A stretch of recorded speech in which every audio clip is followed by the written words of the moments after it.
V podjetju Explus smo razvili način, kako uporabiti mešano odpadno plastiko, ki v bistvu obratno za reciklažo ostaja kot odpadek in gre na sežig ali pa na zakop. V bistvu v kombinaciji s peskom smo plastiko predelali tako, da se je na videz ne opazi in izdelali nov gradbeni material iz tega. Zdaj prvi produkt iz tega materiala bo plošča za tlakovanje zunanjih površin, dimenzij 60x40 cm, 2 cm debeline, tako da to je začetni plan. Ja, to, da smo dobili P2 razpis, nam zelo veliko pomeni, zato ker ta zagonska sredstva na začetku, ki jih pač vsak startup rabi, smo dobili in bo dosti lažje začeti, kakor brez tega. Zdaj porabili bomo sredstva za vse certifikate in teste, testiranja izdelka, zato ker pač, če hočeš priti legalno na trg, moraš imeti določene certifikate in tako.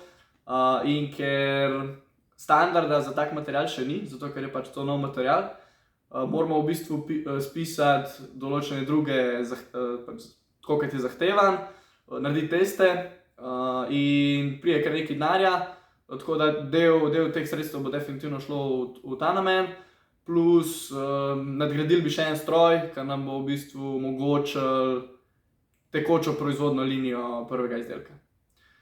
Zdaj, poleg sofinanciranja nam pa v bistvu veliko vlogo odigra to mentoriranje, ker noben od nas iz ekipe nima nekih dolgoročnih izkušenj z tako zadevo, z nekim startupom, noben prej se ni tega loteval, pač za vse je prvič, tako da definitivno nam manjka tukaj neko znanje, ki jo lahko zdaj v bistvu z mentoriranjem dobimo, tako da to nam je super.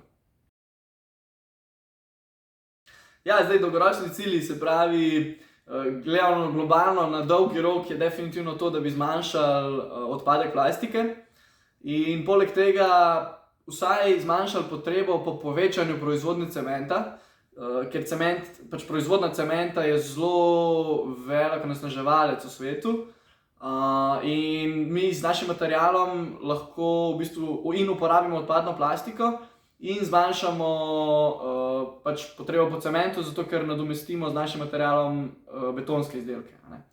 Tako da to je definitivno, kar se tiče globalnega cilja, bi bilo to pač super. Zdaj, kar se tiče kratkoročnega cilja, recimo par let, je pa definitivno evropski trg prvi. Prvo zato, ker je tle največ obratov za reciklažo.